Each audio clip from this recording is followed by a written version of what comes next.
क्या रहेगा अलवर का परिणाम? क्या भूपेंद्र यादव के साथ जनता जाएगी या फिर राट का बेटा वो ललित यादव फिर से विधायक से अब दिल्ली जाने की तैयारी? विधायक बने, युवा विधायक थे और सचिन पायलट पे उनका हाथ था। वो पायलट फैक्टर कहीं ना कहीं फिर हवा बना देता है, चुनाव का रुझान पलट देता है, तो ललित यादव को टिकट मिला। लेकिन 2-3 दिन बाद में जैसे ही भूपेंद्र यादव का नाम आया, केंद्रीय मंत्री रहे और अलवर में पहले उनका जुड़ाव लगा, तो कोशिश करिए कि वहाँ का चुनाव भी फंसा हुआ है। यादव अगर 40% 50% भी ललित के पक्ष में आ जाता है तो चुनाव जीत गया, क्योंकि एससी उसके साथ है, सबसे ज़्यादा वोटर्स में वोटर्स आते हैं। वो ललित यादव के पक्ष में, SC vote bank Lalit Yadav के पक्ष में, चुनाव फंसेगा क्या? फिर चुनाव जीत जाएगा। तो यहाँ हाई रेजिमेंट हका मारा, हाई रेजिमेंट हका मारा यादव के गांव में देखने को मिला। कि इसका कितना प्रभाव रहेगा? प्रभाव रियल में रहेगा। लोगों से, धरातल से, यादव नेताओं से जब बात कर रही है, वो इस ताने का मुद्दा तो कहीं ना कहीं उभर के चल रहा था, लगातार जनता सोच रही थी इस ताने को जिता देते हैं अब की बार। नमस्कार, मैं वीरेंद्र पंवार, आप देख रहे हैं न्यूज़ तक राजस्थान। न्यूज़ तक राजस्थान की हमने चुनावी यात्रा की। 25 लोकसभा सीटों पर राजस्थान की पे चुनाव हो चुका। अब जनता दिल थाम कर बैठी है कि आखिर 4 जून को परिणाम क्या होने जा रहा है। बिल्कुल आप दिल थाम कर बैठिए, दिल रोक कर बैठिए, परिणाम तो 4 जून को ही पता चल पाएगा। लेकिन हमारे साथ आज तेज मीडिया ग्रुप के चीफ एडिटर तेजपाल हैं, उनसे बातचीत करते हैं, क्योंकि इन्होंने भी ग्राउंड रिपोर्ट की। तमाम सीटों का इन्होंने जयपुर ग्रामीण से लेकर नागौर से लेकर अलवर से लेकर तमाम सीटों की इन्होंने ग्राउंड रिपोर्ट की और ये जाना कि आखिर अब की बार जनता किस करवट बैठ रही है। क्या राजस्थान की राजनीति रेगिस्तान के धोरों की तरह हवा बदलेगी या फिर राजस्थान की राजनीति वही लीक पीटेगी? क्या मोदी के साथ जाएगी? क्या हाथ से हाथ जोड़ो राहुल गांधी के साथ अपने हाथ मिलाएगी? ये चुनाव परिणाम को ही पता चलेगा। लेकिन जनता जो है, नेताओं के समर्थक जो हैं, वो इस बात को लेकर वो हैं कि आखिर परिणाम क्या होगा? क्या मेरे नेता के पक्ष में होगा, क्या उस नेता के पक्ष में होगा? आज हमारे साथ तेजपाल जी हैं। तेजपाल जी से बातचीत करते हैं कि हम अलवर सीट का समीकरण जानेंगे कि आखिर अलवर सीट की बात करें तो एक तरफ राट का बेटा ललित यादव मैदान में था, दूसरी तरफ अगर बात करें तो भूपेंद्र यादव जो हरियाणा में अपनी राजनीतिक जमीन तलाश कर रहे थे, लेकिन किसान आंदोलन के चलते उन्हें वहां सीट नहीं मिल पाई और मोदी जी ने उठा के पटक दिया अलवर में। अब जनता क्या कहती है अलवर की, हम दोनों ने ही ग्राउंड रिपोर्ट की थी। तेजपाल भाई से बातचीत करते हैं। सबसे पहले तो आपका स्वागत है। धन्यवाद वीरेंद्र भाई, धन्यवाद। तेजपाल भाई, आपने ग्राउंड रिपोर्ट की, आपने लगातार आप किशनगढ़ विधानसभा में भी गए, आप अलवर में भी रहे, तमाम विधानसभा सीटों पर गए, 8 विधानसभा सीटों पर। क्या रहेगा अलवर का परिणाम? क्या भूपेंद्र यादव के साथ जनता जाएगी या फिर राट का बेटा वो ललित यादव फिर से विधायक से अब दिल्ली जाने की तैयारी में है? देखिए वीरेंद्र भाई, यहाँ का जो चुनाव है, जब टिकट मिला था, सबसे पहले ललित यादव को टिकट यहाँ मिला, तो उस टाइम जब टिकट मिला था, जनता लगातार ललित यादव को उठा ली थी चुनाव में। जब मैं पहली बार वहाँ पूछा था, भूपेंद्र यादव का 3 दिन बाद में टिकट क्लियर हुआ था, पहले ललित यादव को टिकट मिला था, तो जब फीडबैक किया था कि अब सामने चाहे कोई भी आ जाए, ललित यादव यहाँ से चुनाव जीतेगा, मजबूती से चुनाव जीतेगा, क्योंकि नए नए विधायक बने थे, मुंडावर से विधायक बने, युवा विधायक थे और सचिन पायलट पे उनका हाथ था। वो पायलट फैक्टर कहीं ना कहीं फिर हवा बना देता है, चुनाव का रुझान पलट देता है, तो ललित यादव को टिकट मिला। लेकिन 2-3 दिन बाद में जैसे ही भूपेंद्र यादव का नाम आया, केंद्रीय मंत्री रहे और अलवर में पहले उनका जुड़ाव लगातार रहा, लेकिन फिर जब उनको भूपेंद्र यादव जी का टिकट जब फाइनल हो गया, तो वहाँ का चुनाव कहीं ना कहीं अलग ही दिशा में चला गया। स्थानीय और लोकल का चुनाव बन गया, वहाँ स्थानीय और बाहरी का चुनाव बन गया कि ललित यादव स्थानीय है, हम स्थानीय को वोट करेंगे, और फिर बाद में चुनाव और भूपेंद्र यादव को बाहरी मानने लग गई जनता। लगातार अच्छा चुनाव चला, लगातार मैं भी ग्राउंड पे टिका रहा। मैं लगातार बहरोड से मैंने चुनावी यात्रा शुरुआत करी, बहरोड गया, मुंडावर गया, किशनगढ़ बास गया, अलवर में गया और लगातार आसपास की राजगढ़ लक्ष्मणगढ़ भी मैंने गया, रामगढ़ भी मैं गया। लगातार जनता से मैंने फीडबैक उठाने की कोशिश की। सबसे पहले मैं बहरोड से शुरुआत करता हूँ। मैं बहरोड से जब मैंने चुनावी यात्रा की थी, तो बहरोड में वहाँ से विधायक आते हैं जसवंत यादव, जो अलवर की राजनीति में उल्टफेर करने वाले आदमी और बड़ा उनका वर्चस्व भी है पूरा अलवर में। अगर बीजेपी के नेता बड़े नेता हैं तो जसवंत यादव है, लेकिन जनता वहां भी डाइवर्ट होकर ललित यादव के पक्ष में मतदान करना चाह रही थी। ये शुरू का रुझान है, अंतिम की बात भी करेंगे, लेकिन फिर जनता वही स्थानीय और बारी का मुद्दा बना रही थी। और बहरोड से मेरे को ऐसे लग रहा था कि ललित यादव चुनाव जीतेगा, मुकाबला टक्कर का हो सकता है लेकिन ललित चुनाव जीतेगा। मुंडावर खुद की थी, खुद का घर था, अच्छे 40-50 हज़ार से वो चुनाव जीत कर मैदान में गए थे। तो मुंडावर से लाजमी था क्योंकि वहाँ जाट वोट बैंक आता है मुंडावर से। सामने मंजी चौधरी चुनाव लड़ते हैं, तो जाटों ने यह कर लिया था कि अब की बार ललित यादव को दिल्ली भेज देते हैं, उसके बाद में यहाँ दोबारा चुनाव होगा तो बीजेपी की राजस्थान में सरकार है, यहाँ से विधायक हम जीत जाएंगे क्योंकि लाजमी है फिर विधायक बना सकती है जनता। भारतीय जनता पार्टी की सरकार है, केंद्र में लग रहा है कि मोदी आ रहा है तो जनता फिर चुनाव जीता सकती थी। तो जनता ये चाह रही थी कि केंद्र में ललित यादव को भेजा जाए। लोगों ने ये कहा, मैं भी ग्राउंड रिपोर्ट कर रहा था, मेरे से जब हम कैमरे के सामने बात करते हैं तो अलग बात मिलती है, लेकिन जैसे ही कैमरा ऑफ करते हैं तो अलग बात निकल कर आती है। वोटर खुल के बात करता है, भावनाएं व्यक्त करता है, खुलकर करता है। लोगों ने कहा कि ललित विधायक है, ठीक है। अब यादव जो वोटर हैं वो ये कह रहे थे, मैंने जहाँ तक बात की लोगों से, उन्होंने कहा कि भूपेंद्र यादव जो हैं वो केंद्रीय मंत्री बनेंगे, हमारा ये विधायक है, ये राजस्थान की विधानसभा में चला जाएगा, ये केंद्रीय मंत्री बनेंगे तो हमें फायदा होगा। यादव वोटिंग को आप किस तरीके से देखते हैं अलवर की को? देखिए वीरेंद्र भाई, मैंने यादव वोट बैंक पर लगातार निशाना साधा। मेरे वीडियोस में आप खोल के देख लीजिए, मैंने यादव वोट बैंक से ही फीडबैक उठाने की कोशिश करी है कि वहाँ का चुनाव भी फंसा हुआ है। यादव अगर 40% 50% भी ललित के पक्ष में आ जाता है तो चुनाव जीत गया, क्योंकि एससी उसके साथ है, सबसे ज़्यादा वोटर्स में वोटर्स आते हैं। वो ललित यादव के पक्ष में, SC vote bank Lalit Yadav के पक्ष में, चुनाव फंसेगा क्या? फिर चुनाव जीत जाएगा। तो यहाँ का यादव लास्ट तक जब चुनाव वोटिंग हुई उसके एक दिन पहले तक का भी ये रुझान था कि ललित यादव के पक्ष में यादव ने वोटिंग करी है, क्योंकि मैं 2-3 सभाओं में जो यादव समाज का जो रेजिमेंट का जो मुद्दा था उसको भूपेंद्र यादव जी ने सहमति नहीं दी, उसका विरोध यादव समाज में देख।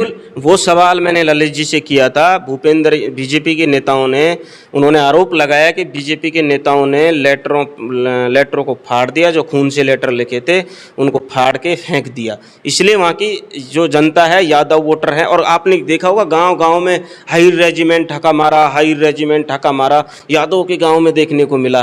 कि इसका कितना प्रभाव रहेगा? प्रभाव रियल में रहेगा। लोगों से, धरातल से, यादव नेताओं से जब बात करिए, वो स्थानीय का मुद्दा तो कहीं ना कहीं उभर के चल रहा था, लगातार जनता सोच रही थी स्थानीय को जिता देते हैं अब की बार, लेकिन फिर जनता करवट बदल रही थी। जनता ये सोच रही मोदी की तरफ वोटिंग करेंगे, बड़ा नेता है, बड़े नेता की हत्या नहीं करना चाहिए और जीत जाएगा भूपेंद्र यादव तो मंत्री बनेगा, केंद्र के अंदर जाकर कामकाज हो जाएगा, क्षेत्र के अंदर विकास हो जाएगा। लेकिन जनता में इस चीज़ की बहुत ज़्यादा नाराजगी थी। नाराजगी इस चीज़ की थी कि एक तो विशेष रूप से जो लगातार 10 साल से भारतीय जनता पार्टी का सांसद जो बनता था वो जनता के बीच में एक बार जीता तो दिल्ली जाकर बैठ जाता था।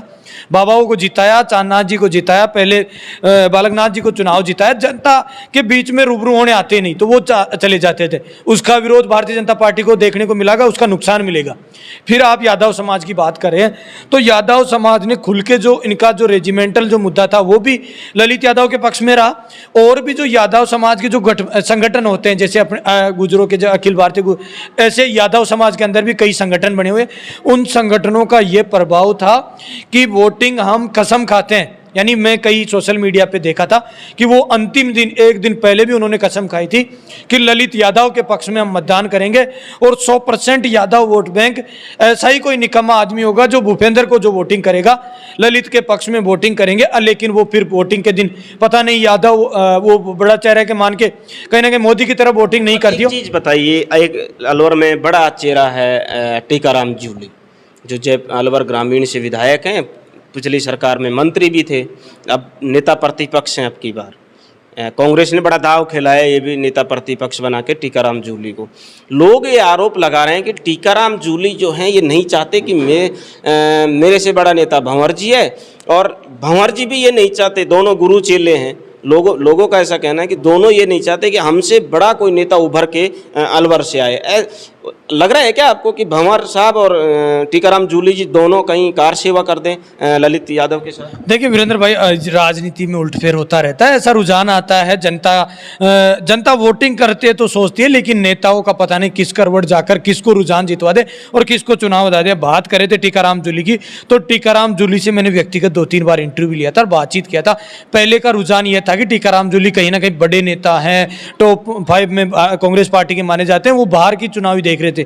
लेकिन जब से मीडिया हाउस ने बात चलाई कि टीकाराम जूली नहीं चाहते कि ललित यादव चुनाव जीते, उसके बाद में जब ललित यादव की जो नामांकन सभा हुई, उसके बाद में तो टीकाराम जूली लगातार धरातल पे लोगों से मिल रहे थे और अलवर ग्रामीण सीट से वो विधायक हैं, अब नेता प्रतिपक्ष हैं टीकाराम जूली।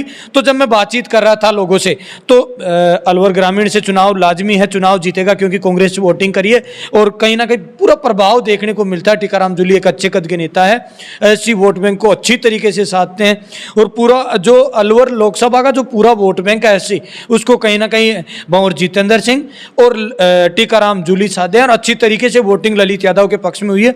ये कार सेवा वाला जो मामला है वो कहीं ना कहीं पहले चल रहा था, मीडिया उस लगातार चला रही थी भंवर जितेंद्र सिंह कितने दिन टिकेगा अलवर के लोकसभा चुनाव को लेकर, लेकिन लास्ट का जब चुनाव देखे तो भंवर जितेंद्र सिंह पूरे देश के, भारत देश के राहुल गांधी के करीबी माने जाते हैं, सोनिया गांधी जी के साथ लगातार एक चाय पे बैठते दिखाई देते हैं, तो वो बड़े नेता है। लेकिन वो अलवर लोकसभा के लिए अब की बार ललित यादव को चुनाव जिताने के लिए वो आए थे धरातल पे, लेकिन लगातार टीकाराम जूली का भी अच्छा प्रभाव अब की बार वोटिंग में देखने को मिला।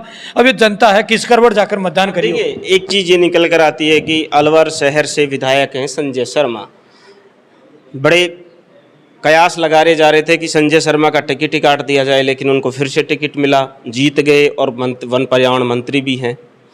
संजय शर्मा की राजनीति, लोग ऐसा कह रहे हैं कि अगर ये भूपेंद्र यादव चुनाव हारता है तो संजय शर्मा की जो कद है उन पे भी कहीं ना कहीं प्रभाव पड़ेगा।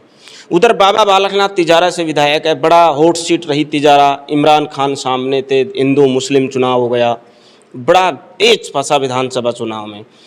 क्या ये दोनों नेताओं को आप किस तरीके से देखते हैं इस लोकसभा चुनाव में? देखिए, अलवर शहर की अगर बात करें, संजय शर्मा वहाँ से विधायक है, मंत्री बने हैं और अच्छा फीडबैक है। जब चाह रहे थे वो कि जनता चुनाव जीता के भेजे, तो शहर का, अगर वीरेंद्र भाई आपने भी धरातल से देखा, शहर का जो वोटिंग जो परसेंटेज होता है वो कहीं ना कहीं ज़्यादा बीजेपी के पक्ष में ज़्यादा वोटिंग रहती है।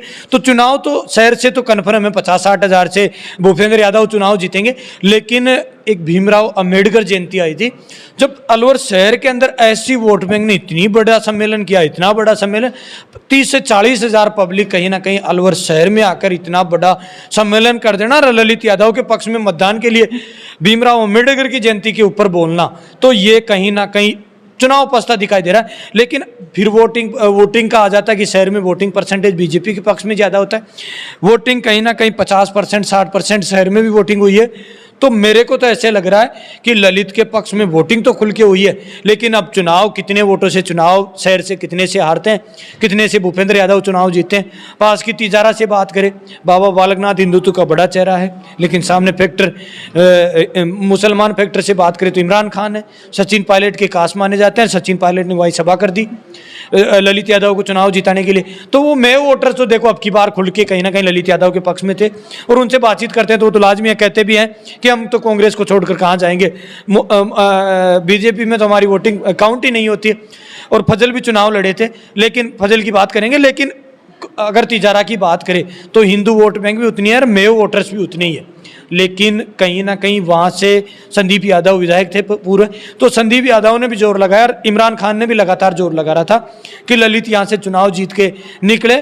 और बाबा भी चाह रहा था कि हर पोलिंग से कहीं ना कहीं हम चुनाव जीते, लेकिन तिजारा से मेरे को ऐसे लग रहा है कि ललित चुनाव जीतेगा 20 से 30 हज़ार वोटिंग से। देखिए, एक चीज़ ये निकल कर आती है कि विधानसभा चुनाव में लोगों ने कहा, जब बाबा बालकनाथ को तिजारा से टिकट दिया तो लोगों ने कहा कि सीधा सीएम का चेहरा है, लेकिन जैसे ही विधानसभा चुनाव आते हैं, दिल्ली से पर्ची आती है, सरकार बन जाती है, भजनलाल जी को मुख्यमंत्री बना दिया जाता है राजस्थान का, तब से लेकर लोगों ने कहा कि इस कैबिनेट मंत्री बनाए जाएंगे, लेकिन वो भी नहीं बनाए गए।